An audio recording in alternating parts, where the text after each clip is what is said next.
I remember distinctly very well that noong napag-usapan yung 200 billion ang bibigay ng Congress, sinabi ko sa Tagalog, although broken, because I really do not know how to talk well. It's a mixture of Visayan and Tagalog in Davao.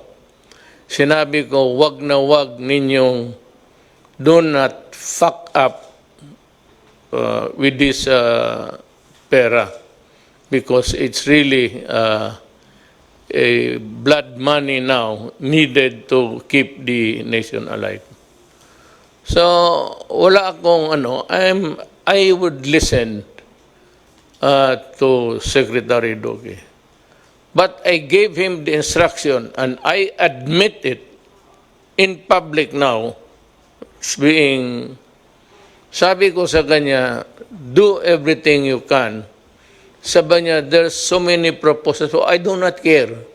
If it's not cheap, if it is expensive, just go ahead and do something about it. Kasi ipit na tayo dito. And those were the early days. I remember yung ipit ako, I was boxed in a corner. Sabi ko sa even the task force, please do something about it. And the task force is a task force. It's composed of many talents there. Kung ang utos nanggaling sa akin, correct, tama yan. Ako ang nag-utos sa akin, sa sarili ko, na sabihin kay Duque na gawain mo. Ngayon, do not tarry because sabi ko, there's no more room in the hospitals. And alam mo, sa totoo lang, a pandemic is pandemic. It occurs maybe every, I don't know.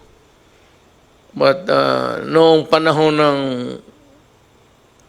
well, that was the Spanish flu just before the First World War. Yung talagang maraming milyon ang namatay. But with the advances of science, it's because we were able to come up with the vaccine. The germs are still here, but they can no longer inflict damage on the next generation kasi nabakunahan na lahat.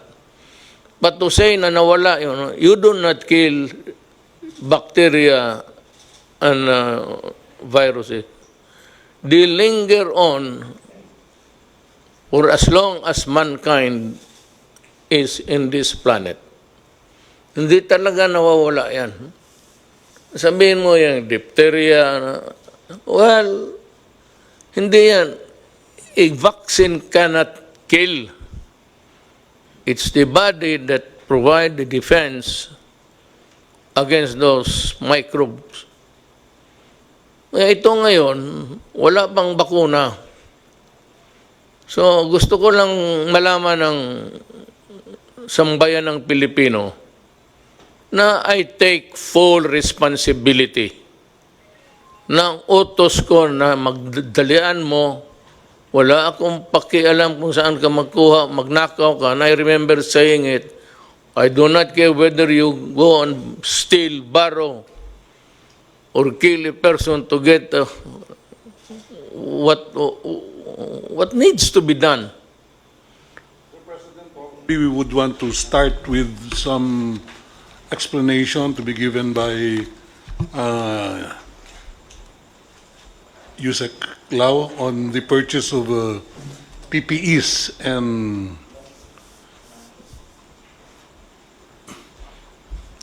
some medical equipment.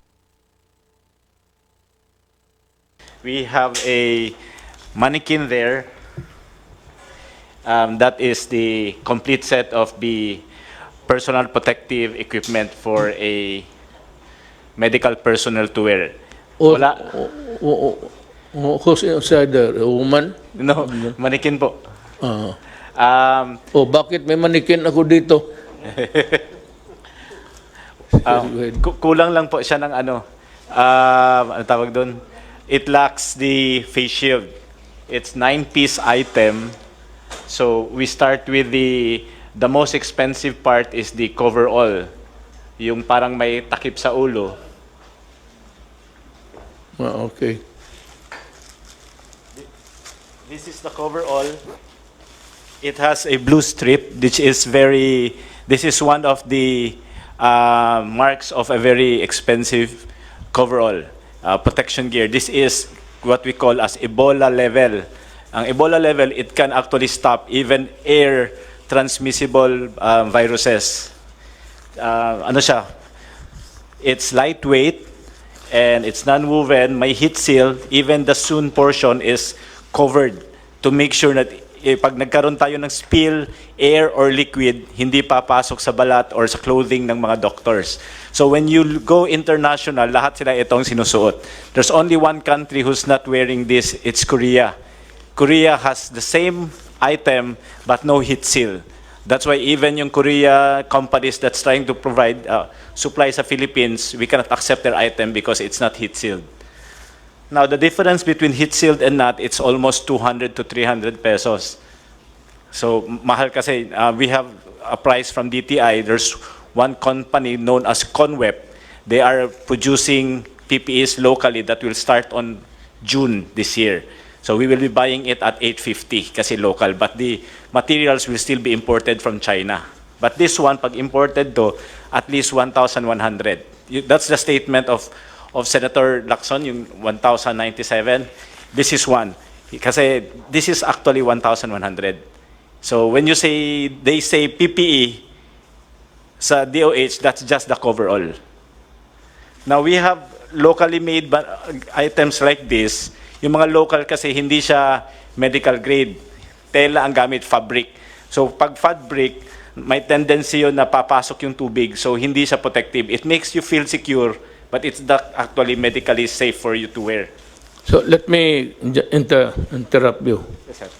So do not buy that kind of overall suit. It is a plastic one that would place the health workers, even if there is just an iota of chance na buhay yan. Tama yan. Yun ang binili mo? Yes po, this high grade po. Yes. Tama yan. Walang problema. There is a standard set by DOH and FDA. Ano po to, international standards, and we're following that. We don't go below kasi nga the company can be sued, we can be sued. I agree with you. Then the next po, we have the goggles. Yung goggles natin, there are many types of goggles. That goggles po, meron siyang butas but not direct. Pag direct kasi, pag may fluid, papasok siya. So may ventilation but it's called the ventilation na indirect kasi may valve. So air can come in to make sure you will not perspire. The goggles is anti-fog para hindi siya mag-fog. And at the same time may ventilation so that there will be no moisture. So pag wala siyang ganun, ang tendency you sweat, magpuputi-puti. The next one is we have two types of mask pinapasuot natin sa kanila. Both. We have the N95 or the KN95 and we have the surgical mask. Where is the other one? Nandun po. The other is a surgical. The blue one is the surgical, the white one is the KN95. Okay. It's the standard set by DOH, double mask po dapat ang suotin. And after that, we have the lab gown. The lab gown is isolation level. So the coverall is protective level, even air and water, hindi makapasok. The lab gown is isolation level. It means pag nilagyan mo siya ng tubig, hindi papasok. Pag nilagyan mo ng pressure, saka tatagos yung tubig. So there are a lot of cheaper lab gowns, but they cannot pass kasi po pag nilagyan mo ng tubig, tatagos lang. So it makes you feel safe, but medically, if you're not aware, you are risking your life if you do that. Okay, let me again, pardon. Sinong nagbigay ng specification? DOH and FDA po. Okay. So it's more expensive. Yes po, because it has to meet the standards. Ito po lahat naka-standardized. Even the gloves, sir, is It's powder-free, textured, and either latex or nitrile. Hindi pwede yung PVC or other types kasi masyadong manipis and hindi medical grade. And ang advantage po lahat ng sinusuot ng mga doctors natin, kahit yung head cover and shoe cover, it does not promote growth of viruses and bacteria, which is very important. Kaya hindi po pwede yung reusable. May binibenta mga reusable sa market. They offer it to us, we send it to DOH. Ang risk kasi pag reusable, pag hindi siya maayos, pwede ka mag-contaminate. That's the explanation to us given by DOH. So it's high risk. Again, I interrupt you. Do not ever do that. Yes, sir. You just throw it away. Yes, sir. If you place a person in jeopardy, he is working, lalo na yung mga doktor, they're fighting for life. Tapon mo na yan. That's the reason why we are spending money. And we will spend money. I said we can always sell everything that we have. Tapon na ninyo yung, kasi I read. Yes, sir. So sa kanila, yung sabulo, goes into the trash can pagkatapos. Paghubad nila, tapon na sa trash can. I just would like to provide you feedback that the director of UPPGH, Dr. Gap Legaspi, had expressed to me that they're very, very satisfied with the quality and the level of protection that these PPEs provide their doctors. Kaya yung infection rate daw nila bumaba, Mr. President. So that is the same is true for all of our other hospitals who are now using this personal protective equipment. That's why I'd like to thank USEC Lloyd Lau for really ensuring that our healthcare workers, doctors and nurses are fully protected using the level 4 PPEs as we have specified. Pag panahon ito, medyo some say na nag-flat na tayo. But ang problema, the number of cases is going high. Some 14319, 14,319. Sabagay, the only good thing there going in our favor was that the recovery rate is very high. 3,323 ang death, 5 lang bago. Total of active cases 10,000 lang. Ano ba talaga itong, are we on the second, third, fourth or fifth wave? Or no wave at all? Mr. President, we're actually on the first major wave, major po, of sustained community transmission. Yung pong nabanggit ko na second wave and my assumption, my statement was based on the article that was published by Dr. John Wong of the Epimetrics. Dr. John Wong sits as one of the expert advisors of the Interagency Task Force on Emerging Infectious Disease. And to him, as an epidemiologist, a top epidemiologist, he considers that the 3 first cases in the Philippines, although imported, would represent a minor wave. Maliit na wave lang ho siya, sir. Tapos nagkaroon po tayo ng lull of about a month, the whole of February, and then March, nagkaroon tayo ng mga umpisang reported cases. Alam mo, huwag ka masyadong ano dito, touchy sa issues because always there will be pro and cons. Pakinggan na lang natin because this is a democracy. Kaya lang, but democracy, there is the favor of attacks. Issues plus attacking the guy personally. So, alam ko ikaw, you are hard-pressed. And I know your situation. You just tell us if if that is the one that's in your the gray matter between your ears. Eh, di sabihin mo, ano, ayaw ninyo maniwala, bahala kayo, basta ito yung akin. So maybe you should adopt that kind of attitude. So be it. If I committed the wrong, as long as there is no malice there, kaya ito ng expensive. Hearing out now ni Attorney Lau, eh, tama siya. And I would even caution when I said, do not recycle. Because recycle, you have to, yan ang ayaw ko. In recycling, you have to worry whether or not it will cause a new infection. And worse, it would affect the user.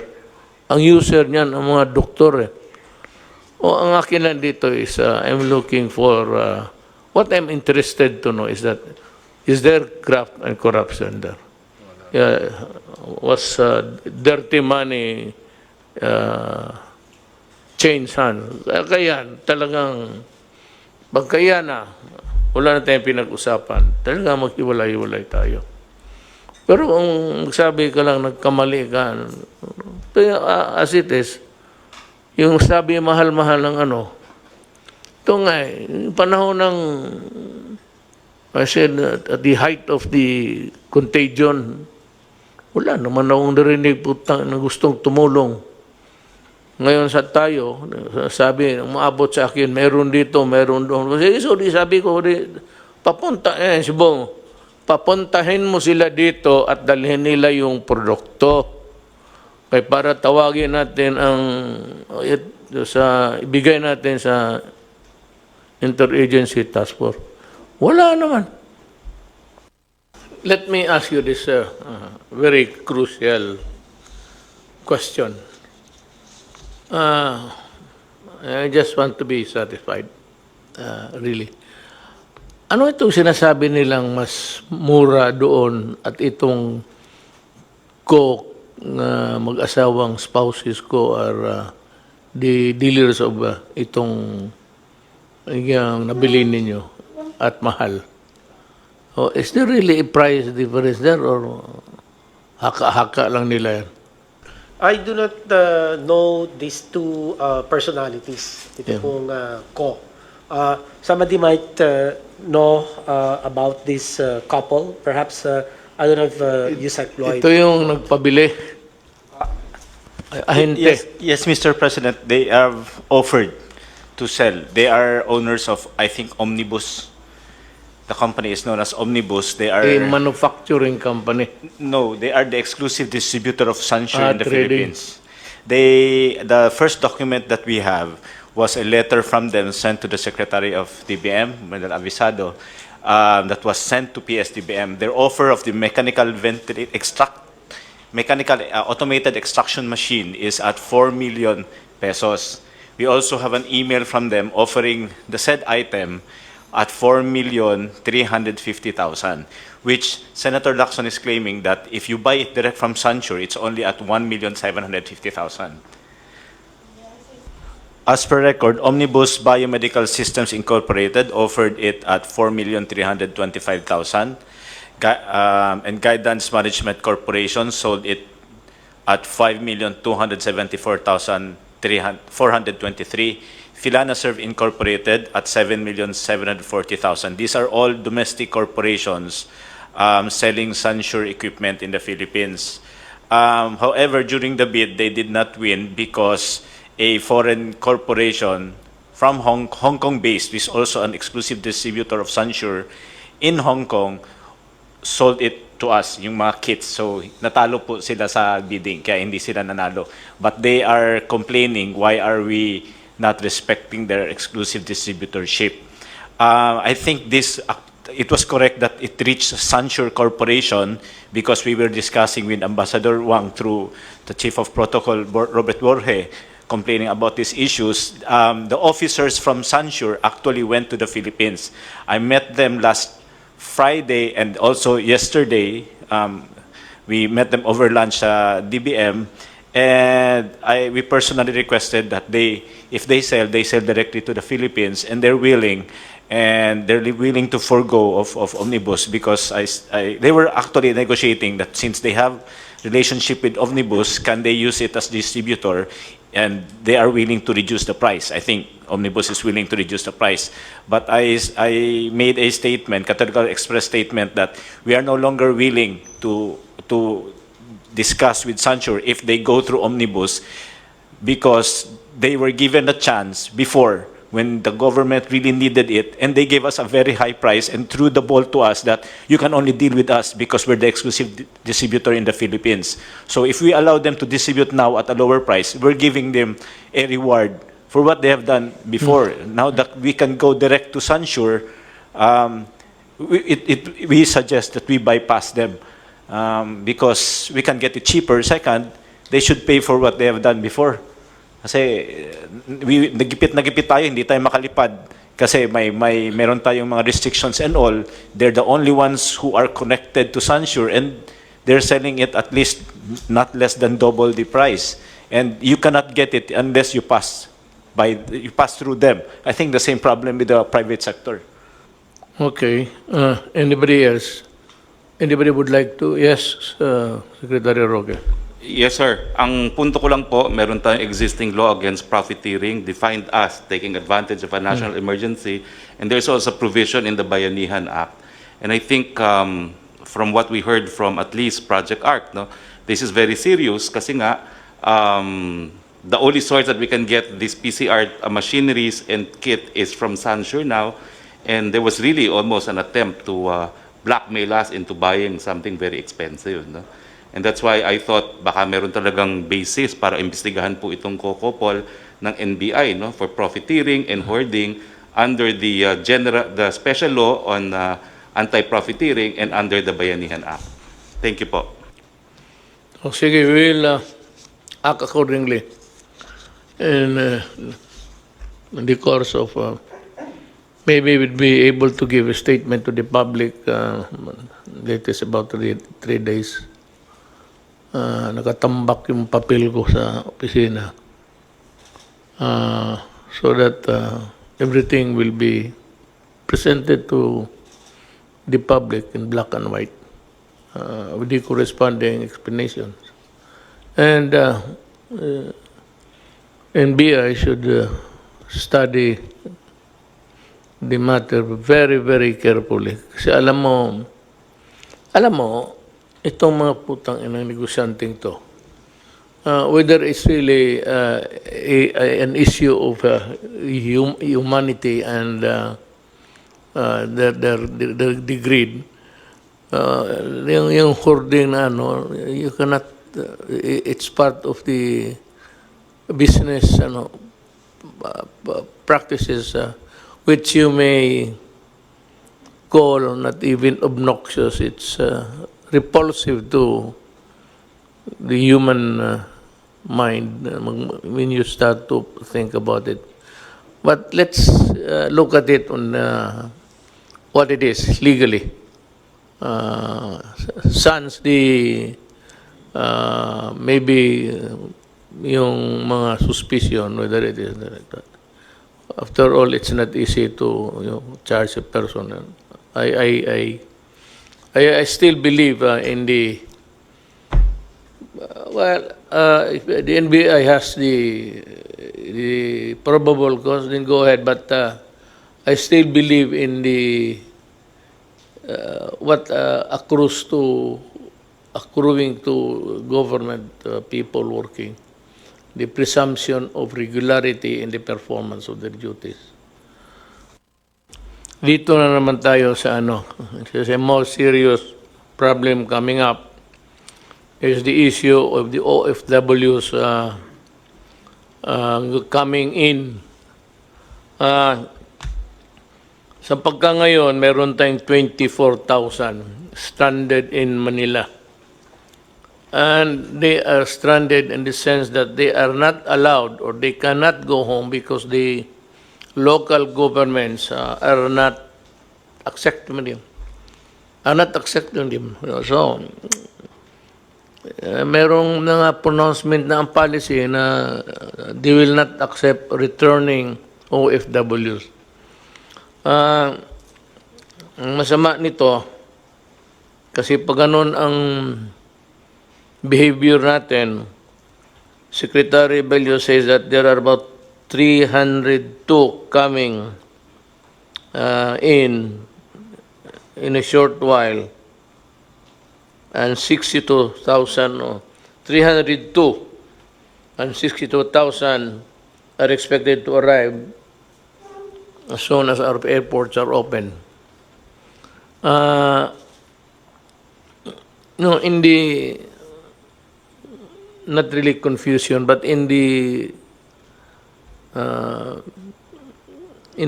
desire to protect their respective turf territories, ganon man. And I can say that if that is the way they would handle it, like somebody who's really a chieftain of a city or province during a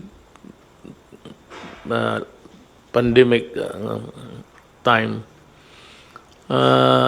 okay yan. Pero alam mo, hindi naman lahat talaga nagkasakit. And it is very cruel actually to deny them to go home. Nandito yan sila sa hotel because they are not, or they cannot go home. First, because of lack of money and resources. So I have instructed, was it last night,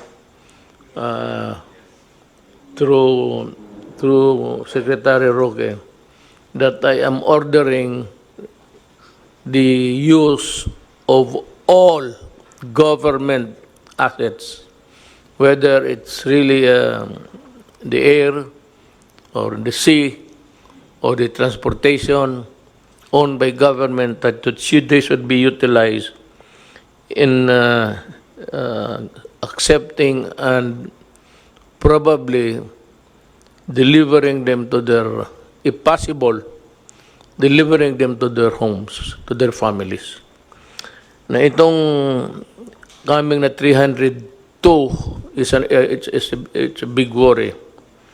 Now, yung 62 na dadating shortly, pag hindi ninyo tinanggap yan, makagulo tayo ang Pilipinas. Now, let me be very clear.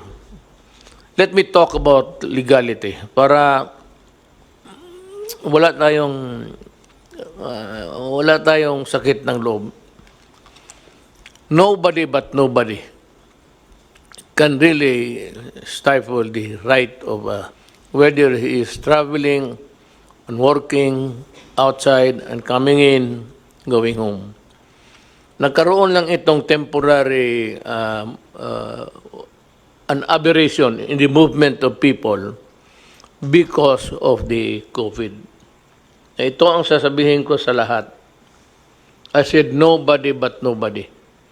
And only the national government can impose restrictions on travel because it is the only agency who can declare that there is an emergency of national interest.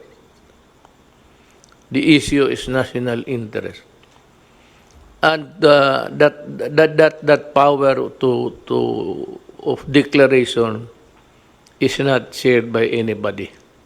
It's the national government.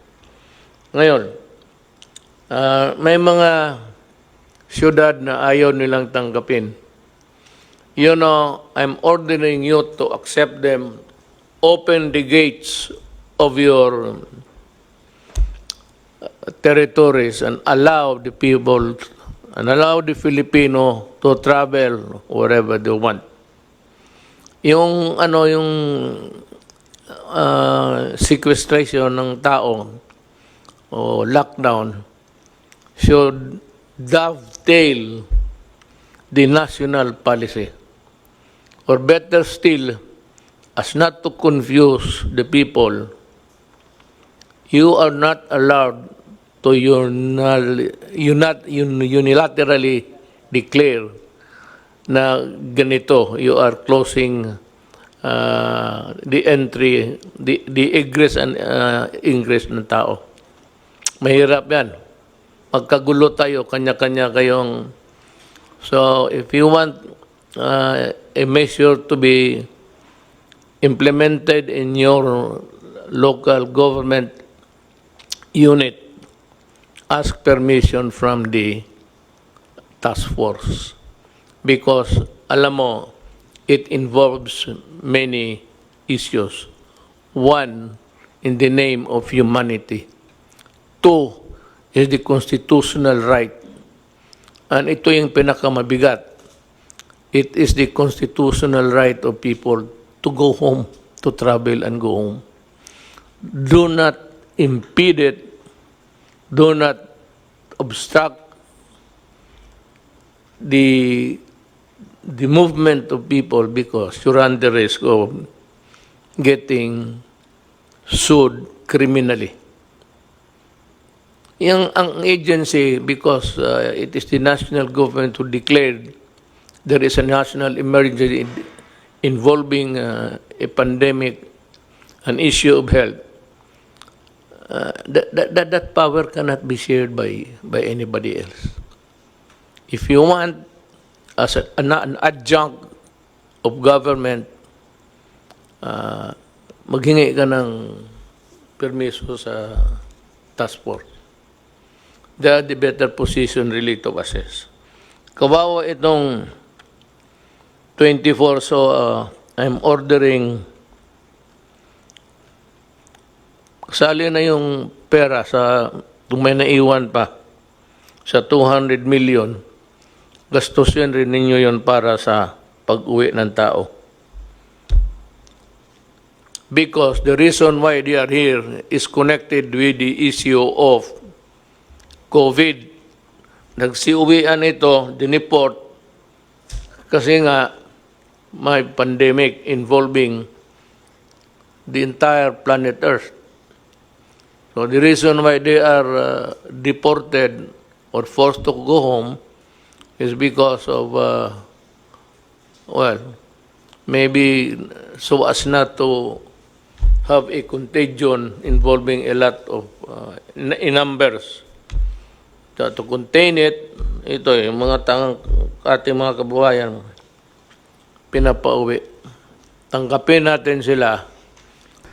Sir, yung pong order ninyo na 24,000 OFWs, lahat po yan ay na-test natin using PCR at lahat po yan ay negative.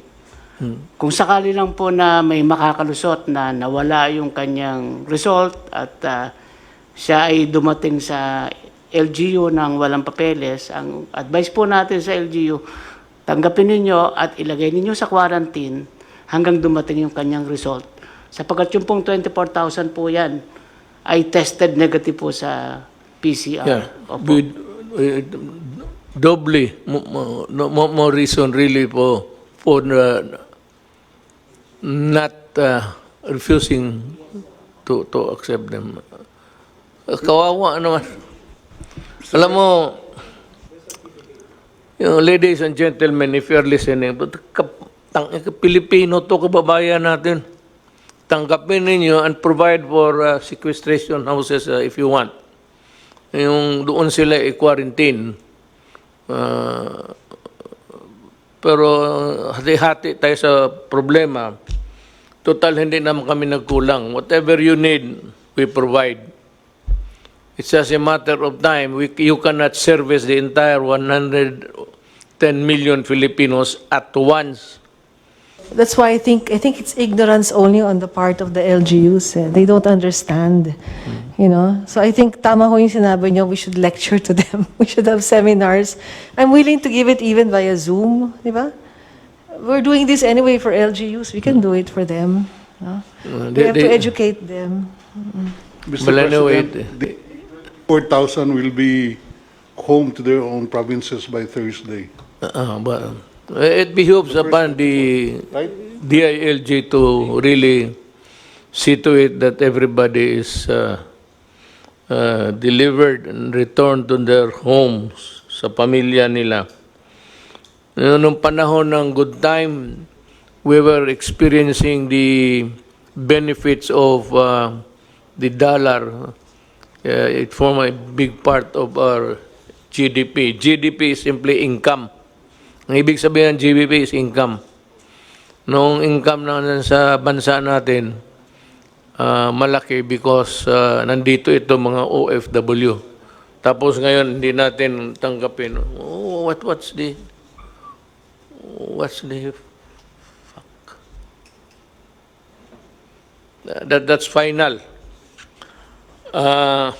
Mga mahal kong kababayan, ang gobyerno may proseso na pag-modified quarantine, may mga lugar, pati may mga tao na exempted na sila, so they can work. Kaya mga construction, malayo naman sila, hindi man dikit-dikit yan.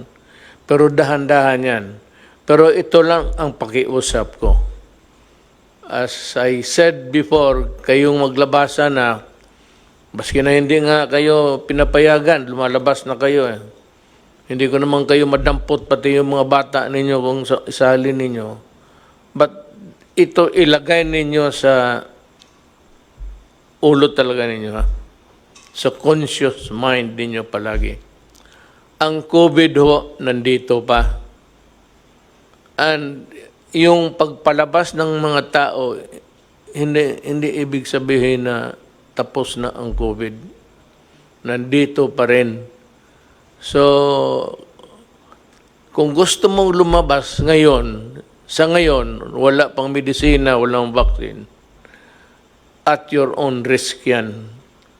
Kung maglabas ka, sabihin mo, wala mangyari, magandang antibody ko, gano'n, okay. Pero pagdating sa panahon, at nagdelirium ka na, at ginamit na yung ventilator, yung ventilator is the last chapter sa ospital. May lagnat ka, tapos may oxygen. Pero pag ginamit na yung ventilator na yan, ibig sabihin yan, yun na yung maskara mo papuntang langit o saan. Bantay kayo dyan. Do not be reckless. That's the word. Huwag kayong masyadong pabaya na basta sinabi ko sa inyo, alcohol, hugas kamay, mask. Maglabas kayo, take all precautions para walang sisihan. Gamit ka ng mask, gamit ka. Pag tinamaan ka pa rin, papanahon mo na. At saka, if you are not allowed to go out, especially yung bata, pero malapit na. I think by the grace of God, we will have the vaccine before the end of the year. So mag-asa na lang tayo sa mga marunong at saka mayaman na mga bayan. They are feverishly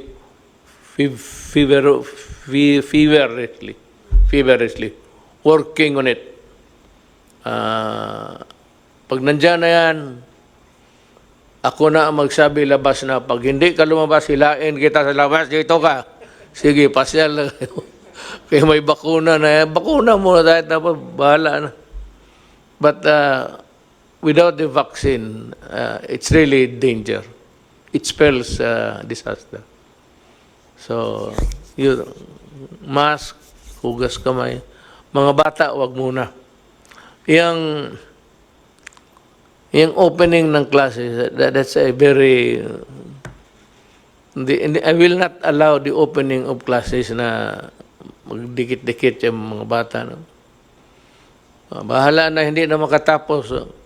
For this generation, wala na matapos na doktor, pati engineer. Wala. Kasi hindi na, wala ng aral. Laro na lang.